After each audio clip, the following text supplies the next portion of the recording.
mahad celiyo ciidankii sii joogay Afmadow oo aan isleeyahay waxay ahaayeen rag sameeyey dhabar adayg badan hawl badanna qabtay cadowguna uu isku dayay marar badan inuu holiyo oo uu dagaal la galo oo uu gacantooda ka bixiyo laakiin aan isleeyahay ciidankaasi waxay muujiyeen geesinimo aad u dheer oo ah midda maanta ay ku naaloonayaan reer Afmadow taas waa ammaan iyo bogaadin aan u soo jeedinayo iyaga iyo saraakiishoodii waxaa kaloo ugu sii mahad celinayaa sida soo dhoweynta xushmadda iyo ixtiraamka badan ee ay u soo dhoweeyeen ciidankii gurmadka ugu yimid ee ay u noqotay ama ay u sababeeyeen inay noqoto xarunta xudunta u ah howlgalka aan iclaaminay ee loogu talagalay in lagu xoreeyo deegaanada gacanta shabaabka ku jira qaybo ka mid ah ma aha inay halkan keliya tahay furantigu ama difaaca ama weerarku aagga hore uu ka dhacayo laakiin dhinacyo badan ba howlgalku ka socon doonaa haddii ilaahay yidhaahdo Afmadow markii horena waxay xudun u ahayd halganka maantana waxay weli xudun u tahay halganka lagu xoraynayo ee nimankaas ku been abuuranaya diinta islaamka dadka gacantooda looga qaban lahaa intaa ka bacdi waxaan filayaa annaga socodkaanu nimid wuxuu ahaa aasaaska xarun hoggaamineed aasaaska xarun howlgal aasaaska dhisid iyo kobcid ciidan iyo in dib loo abaabulo sababtoo ciidan markuu howlgalayo waxa ugu muhiimsan ee uu baahan yahay waxa weeyaan waa inuu soo dhalayo hadduu mandhalays noqdo ciidankaas wax badan kama soconayo inuu dhalayo macnaha waa la wada garanayaa sooma deegaanada gacanta lagu qabanayo ee howlgalka laga fulinayo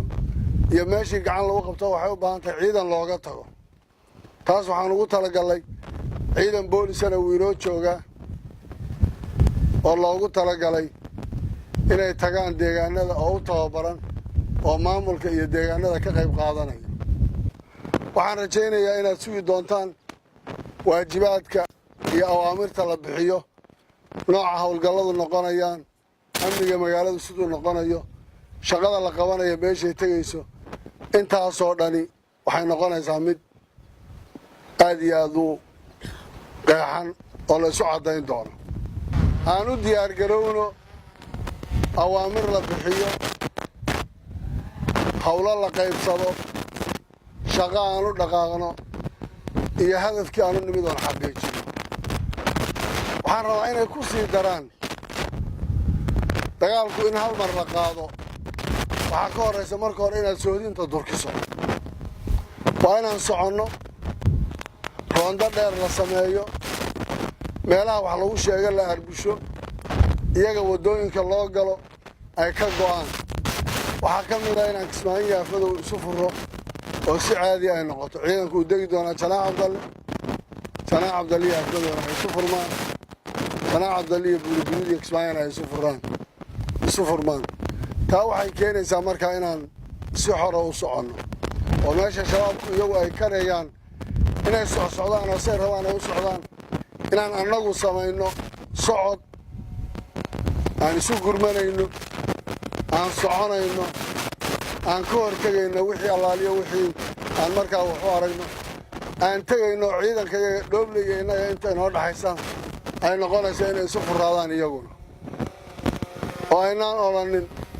wakhtigaa la guuraa iyo mashabaax baan ka wareegnaa mise waddadanaan marraa waa inaan waddooyinkeenni qaadi karayno laga bilaabo halkan intii la maro oo ilaa iyo xaye iyo lasii maro qoqaan iyo waddadii shalay aan ku nimid inaan mari doonno haddii ilaahay yidhaahdo annagoon cabsi ka qabin waa weerar ballaadhan iyo howlgal ballaadhan oo dhinaca xeebtana ka iman doona jawrayna ka iman doona dhinacan laamigana ka socon doona isku xidhnaan doona haddii ilaahay yidhaahdo waxay la tahay sidaas inaan ku talagalno aanu adkaysanno shalay markaan halkaan maraynay baan ka jilicsanayn ka nuglayn maantaan dhan walba uga xoog badannahay ugana fisannahay haddaan ilaahay tala saaranno oo aynaan innagoo nimcada ku kufriyin oo aynaan la imanin wax mukhaalafo oo sharciga ka hor imanaya waan hubaa ilaahay nasrigiisa inuu ina siinay sababtoo uma u soconno inaan dad dulmino waxaan u soconnaa inaan dad wax la qabanno dhibaatada aan ka qaadno dadku kala dambayn iyo sistem iyo maamul ay ku soo noqdaan taa marka aan doonayno inaan xumaan u jeedin waan hubaa lidinta inaan leenahay haddii ilaahay yidhaah waayo waxaan u turaynaa waa shacabka waxaan ilaalinaynaa waa shacabka waxaan rabnay inaan wax u qabannaa waa shacabka dadka guud ahaantoodu waxaad mooddaa re'aafmadow inay isku waafaqsan yihiin oo talada ay isla leeyihiin ay tahay siday shalayba diyaarka ugu ahaayeen